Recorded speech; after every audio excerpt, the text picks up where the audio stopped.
C'est n'importe quoi dans les boîtes de nuit. Alors à l'école, on va te vendre ça. Ah, toi, tu ne sors pas. Et nous, on était là. Le Kuta. Le Kuta. Ne vous laissez pas prendre par ces jeux-là. Ça, c'est Satan. Il n'y a rien de bon là-bas. Dans les boîtes. Tu risques de te droguer. Et quand tu es drogué, on fait de toi ce qu'ils veulent. C'est très risquant dans les boîtes. Mais à l'église, tu n'auras jamais cela. Il n'y a aucun risque. Dans l'église, il n'y a que la paix, la joie, la sainteté, le bonheur avec Jésus-Christ. Tu es en sécurité, jeune fille. Même si on se moque de toi, tu es en sécurité. Et c'est là que tu vas vraiment exploser. Tu es encore jeune avec ta guitare, avec ton piano, avec ton micro, en chantant pour Jésus. Essayez, vous allez voir. Vous allez m'appeler, vous dire, ah oui, frère José, tu as raison. Le vrai plaisir, on le prend dans l'église, en étant en harmonie, en accord avec Dieu. Il faut se souvenir de son Dieu, quand on est encore jeune. C'est là où on peut prendre vraiment du plaisir. Je l'ai vécu, c'est pourquoi je témoigne. Voilà, jeune homme, jeune fille, comment prendre le plaisir? C'est en étant en harmonie avec Jésus-Christ, avec son Dieu. Passons au troisième point, les passions de la jeunesse. Et là, c'est l'apôtre Paul qui va nous parler. Et il a écrit à Timothée. Donc nous allons lire dans 2 Timothée, chapitre 2, verset 22. Comment gérer les passions de la jeunesse? Écoutons l'apôtre Paul. 2 Timothée, chapitre 2, verset 22. Fuis les passions de la jeunesse et recherche la justice, la foi, la charité, la paix avec ceux qui invoquent le Seigneur d'un cœur pur. Amen. Merci. Ah. Là, c'est l'apôtre Paul. Là, il est en train d'enseigner Timothée. Timothée, c'était un jeune homme. Il était jeune, comme vous, le jeune actuel. Ok? Et c'est Paul qui a été utilisé comme instrument pour l'amener au Christ. Il a beaucoup aimé. Paul a beaucoup aimé Timothée. Il a écrit d'abord 1 Timothée, puis 2 Timothée. Il a beaucoup aimé. Alors, en résumé, dans le texte que nous venons de lire, Paul demande à Timothée de fuir les passions de la jeunesse. Mais ça veut dire quoi, passion de la jeunesse? On peut aller très loin avec ça.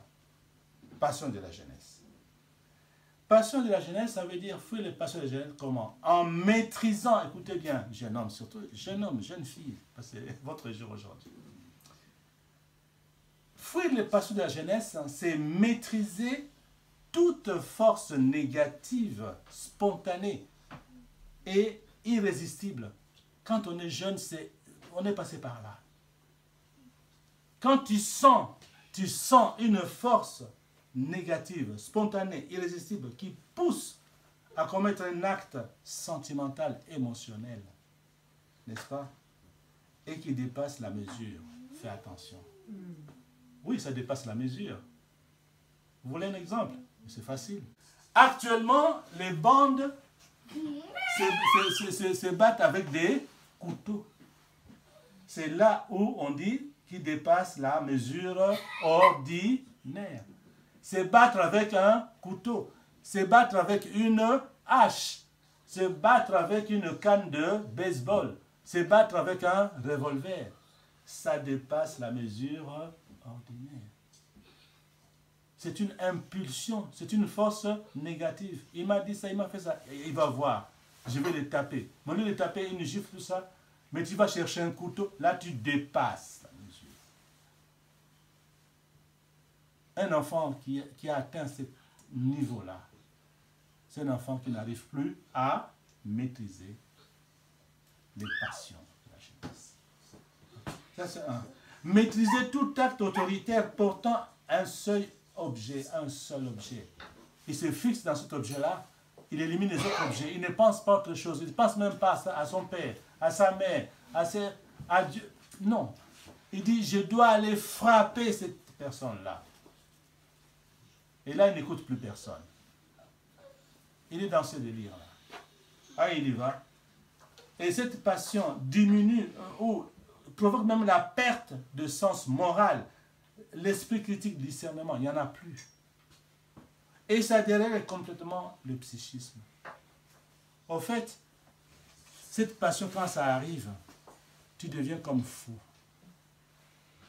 Parce que imaginez, déjà le fait de prendre un couteau pour aller se battre. Nous qui sommes ici, je ne sais pas si parmi nous, quelqu'un peut faire ça. C'est ça la passion de Dieu. À un certain âge, les jeunes veulent prendre des risques. Mais ceux qui prient, ils sont freinés dans cet élan-là. Par quoi? Par la parole de Dieu. Dieu dit, ne vole pas. Il ne va pas aller au métro Château-Rouge pour tirer les sacs des dames. Parce que c'est que la parole dit, ne vole pas. Mais les jeunes qui ne vont jamais à l'église, on ne l'a jamais parlé de Jésus-Christ. Des commandements, il ne connaît pas. Mais lui, il vole. Après, on l'arrête, prison, machin, tout ça. Il sort, il recommence. Quelle vie! Quelle vie! Parce qu'il n'arrive pas à gérer les passions de la jeunesse. Et pour arriver à le faire, il n'y a que la parole de Dieu. Parce qu'elle met des limites. Et te rappelle, il ne faut pas voler, il ne faut pas mentir, il ne faut pas commettre l'adultère. C'est les 10 commandements. On est cadré. Mes frères et sœurs, c'est la seule façon de gérer les passions de la jeunesse. C'est lire la parole de Dieu, mettre la parole de Dieu en pratique. Et comme ça qu'on peut arriver. Sinon, ben, vous serez dans les bandes comme les autres. Et Dieu seul sait combien de temps vous allez vivre encore. Parce que se battre avec des couteaux, avec des haches, avec des revolvers, franchement,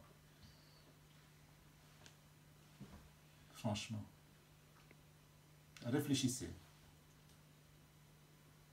Entre la vie paisible, en étant enfant de Dieu, en se souvenant de Dieu, et vivre comme dans la forêt, dans la jungle, sans loi, sans morale, sans rien du tout.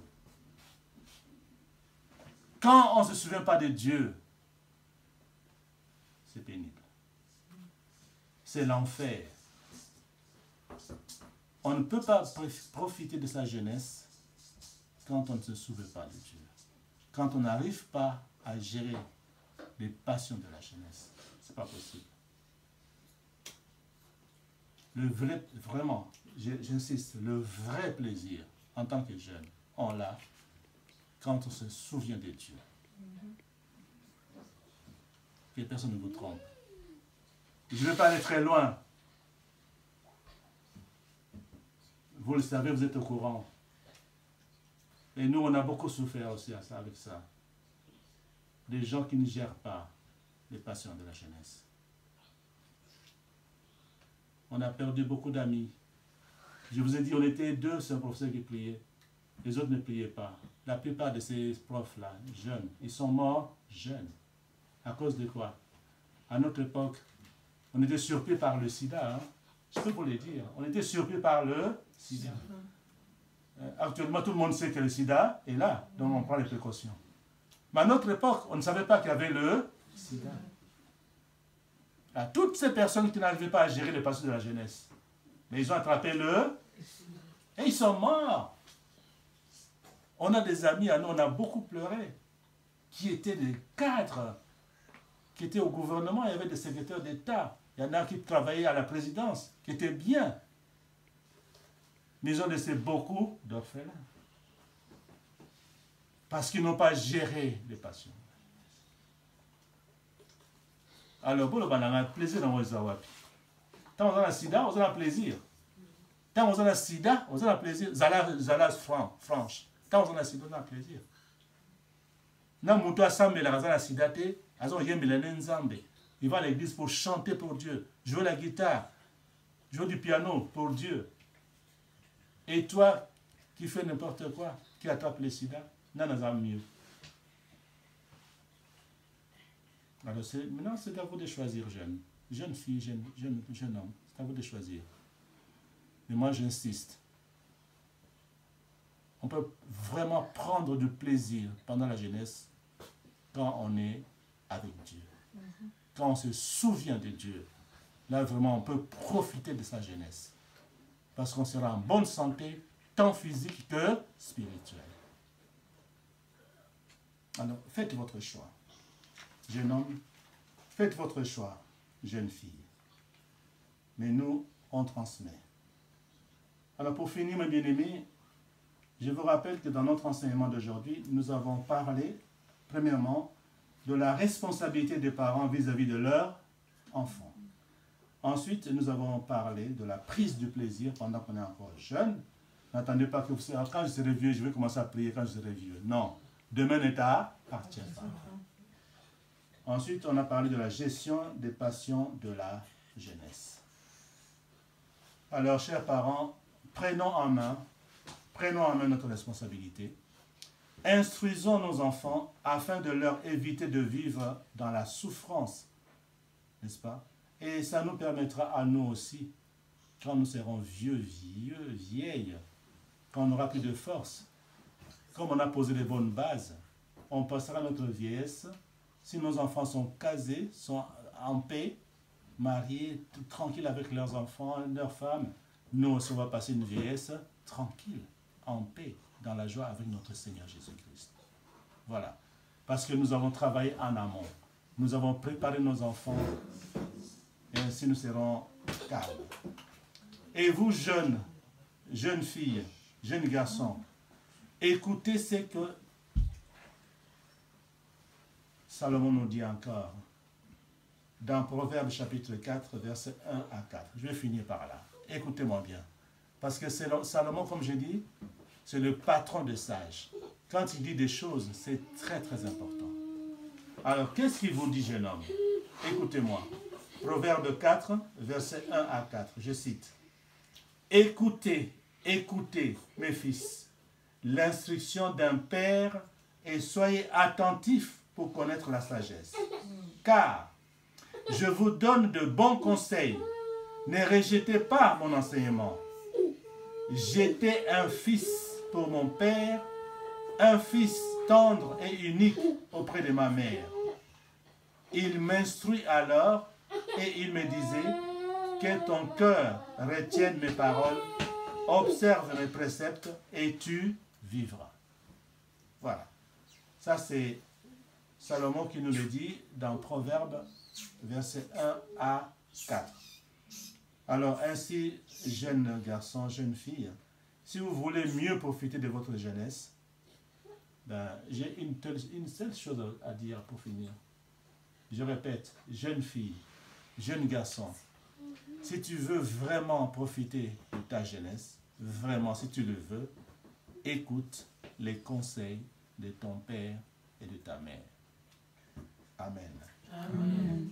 Et que Dieu bénisse sa parole au nom de notre Seigneur Jésus-Christ. Amen. Amen. Nous recevons notre sœur Rachel.